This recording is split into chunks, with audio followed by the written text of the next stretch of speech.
Okay, so get ready, because we're diving headfirst into the future today. That first. Yeah, into 2041 to be exact. And Nice. yeah, we're cracking open this book, AI 2041 by Kai-Fu Lee. Okay. And it's really interesting. It's like this blend of, AI predictions, Yeah. like really cutting edge stuff. Yeah. But then it's also got these captivating short stories woven in. Right. And what I think is super interesting about Lee's work is that he doesn't just like throw out these like, futuristic fantasies. Yeah. He like meticulously maps out how all of the trends that we're seeing today, like the just explosion of data, the power of computing, how that could like realistically reshape the world. Yeah. In just 20 years. In 20 years, it's crazy. Yeah. It's kind of like those future history timelines. You know what I mean? Yeah. But it's not about like alternate wars or whatever. It's more like, oh, and then that app that you use to order takeout. Right. Now it's like running the entire city's traffic flow. Precisely. And that's not even that far off. Yeah. Like Lee really emphasizes that we are at this like incredible tipping point. Okay. Where AI's impact is going to be felt in like pretty much every area of our lives. Which is kind of exhilarating and also maybe a tad terrifying, right? Sure. I mean, we've all seen those movies, right? Of course. Where the robots get super intelligent and decide right. the humans are kind of redundant.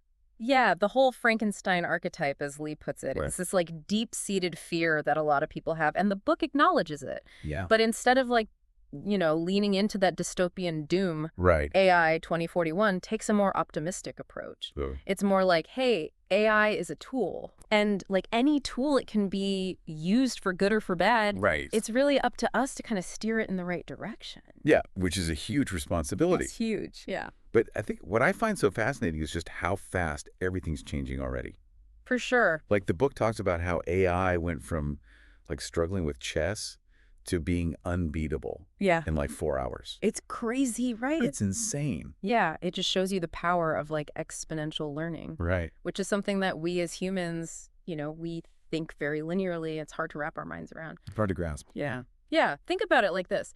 If a human learned something new every 4 hours, Okay. they'd still be like figuring out long division while AI is out there writing symphonies. Yeah, that puts it into perspective. Yeah. So knowing that AI is evolving at this like crazy pace, At this like breakneck speed. where does AI 2041 even begin to like paint a picture of the future? Right.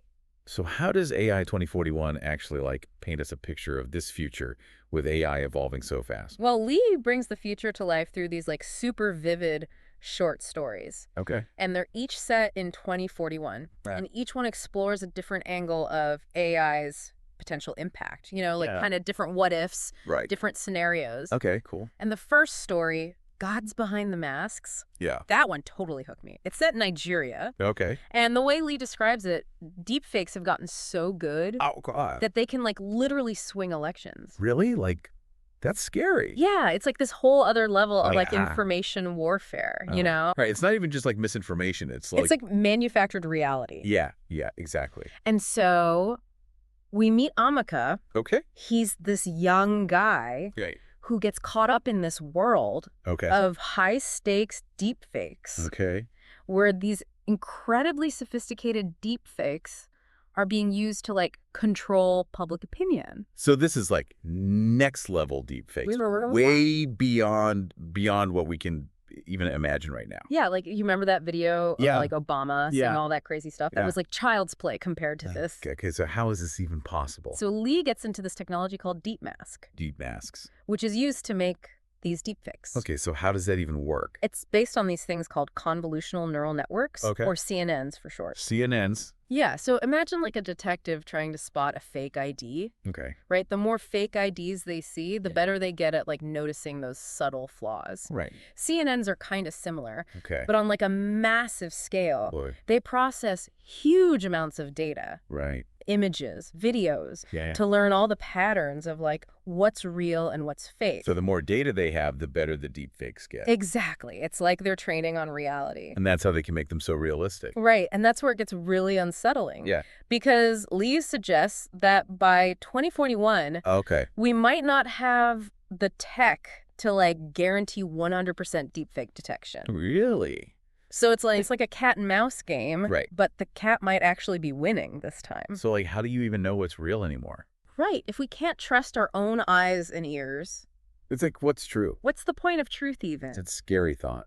It is. And this is what's so good about this first story. Right. God's behind the masks. Yeah. It doesn't give you any easy answers. It just leaves you with more questions. Yeah. And this character, Amaka, Yeah. he thinks he's using this tech for good. Right? Trying to expose corruption. Right. But the story makes you wonder, like, are the ends really justifying the means? exactly. If you can just manipulate reality, even for a good reason, Right. where do you draw the line? Yeah. Where does it end? And that's what's so unsettling. It really makes you think. It's like, Lee's not just telling us about the future, he's making us confront it Right. head on. Under warning.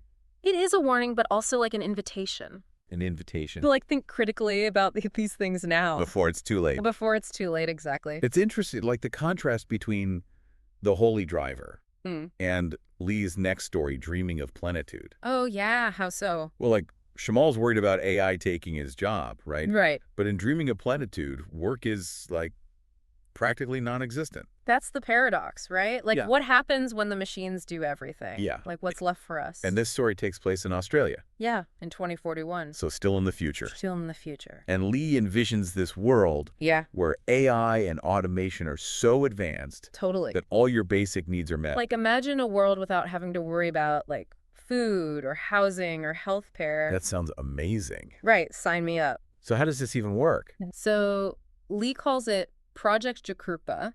Okay. And basically, it's like the government gives everyone this card, Okay. this like BLC card, What's BLC stand for? basic living credits. Okay. And this card covers all your essentials. So it's like a universal basic income? Kind of, but it's more than that Okay. because it's tied to this whole system Oh, really? where AI manages all the resources. So it's like the AI is making sure everyone has what they need. Exactly. It's like super efficient. Wow. So like nobody has to work? Well, not necessarily, Yeah. because Lee introduces this other concept called moolah. Moolah. Yeah, it's not money in the traditional sense. So what is it? It's more like a social currency. Social currency. Yeah, it's like you get rewarded for contributing to society. Interesting. For pursuing your passions. Yeah. So it's like you're being rewarded for like being a good person and contributing. Kind of. Yeah. So it's like a measure of your like social value or something. Yeah, something like that. Okay, so this moolah, how do you earn it? Well, it's not like you're getting paid for specific tasks. Okay. It's more like AI is tracking your contributions to society, Okay. your positive impact. And how does it even measure that? It's complex. That sounds really complicated. It is, but Lee kind of sketches out how it could work. So is this like a good thing or a bad thing?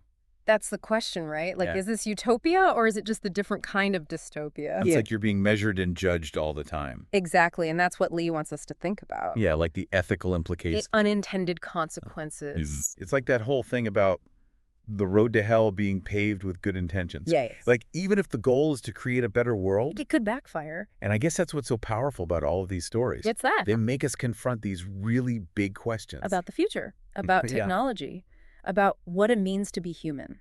And like, what kind of future do we want to create? Exactly, because we're not just passive passengers along for the ride. We have a choice. We have agency. And AI 2041 really drives that point home. It's a call to action. Yeah, like, we need to start thinking about these things now. Before it's too late to shape the future. So as we wrap up this deep dive into AI 2041, Yeah. I think the biggest takeaway for me What's that? is that the future is unwritten, and it's up to us to write it. I love that. So let's get right